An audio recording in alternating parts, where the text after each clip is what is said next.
ಜಯರಮಣ, ಸತ್ಯ ಹೇಳೋ ಅವಶ್ಯಕತೆ ಏನಿಲ್ಲ. ರಾತ್ರಿ ಎಲ್ಲ ಇಲ್ಲೇ ಇದ್ದೆ ಅಂತ ಹೇಳ್ಬಿಡು. ಏನ್ರಿ ಅದು ಗುಸಗುಸ? ಸರ್ ಏನಿಲ್ಲ ಸರ್.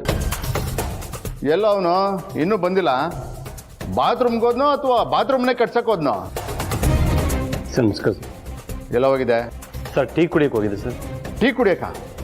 ಮತ್ತೆ ಆ ರೌಡಿನ ಬಾತ್ರೂಮ್ ಕರ್ಕೊಂಡೋಗಿದ್ದ ಅಂದ ಜಯರಾಮ?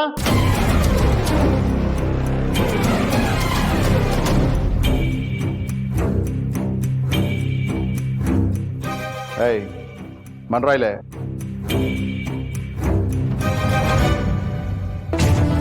ಬರ್ತಾ ಬರ್ತಾ ಈ ಸ್ಟೇಷನು ಸುಳ್ಳಿನ ಸಂತೆ ಆಗ್ತಾ ಇದೆ. ಜಯರಾಮ, ಆ ರೌಡಿನ ಇವನು ಬಾತ್ರೂಮ್ ಕರ್ಕೊಂಡೋದ ಅಂತ ತಾನೇ ಹೇಳಿದೆ? ಹೌದು ಸರ್. ಅದು ಸುಳ್ಳು ಅಂತ ಈಗ ಗೊತ್ತಾಗಿದೆ. ಎಲ್ಲೋ ರೌಡಿ? ರಾತ್ರಿ ಅವನು ತಪ್ಪಿಸ್ಕೊಂಬಿಟ್ಟ ಸಾಹೇಬ್ರೆ. ತಪ್ಪಿಸ್ಕೊಂಡ? ಏನೋ ಹೇಳ್ತಾ ಇದ್ಯಾ?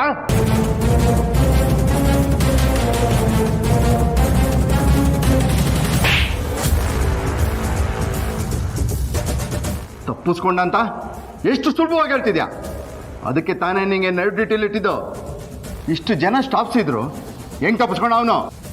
ಕ್ಷಮಿಸಿ ಸರ್, ರಾತ್ರಿ ನನಗೆ ಡ್ಯೂಟಿ ಮಾಡೋಕ್ಕಾಗಲಿಲ್ಲ.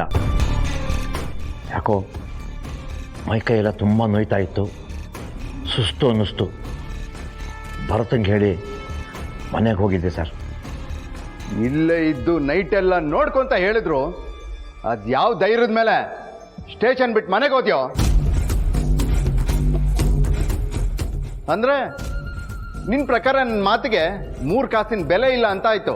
ಹಾಗಲ್ಲ ಸರ್, ನಿಮ್ಮ ಮಾತನ್ನು ಧಿಕ್ಕರಿಸ್ಬೇಕು ಅಂತ ನಾನು ಹಾಗೆ ಮಾಡಲಿಲ್ಲ ಸರ್. ಆರೋಗ್ಯ ಸರಿ ಇರಲಿಲ್ಲ.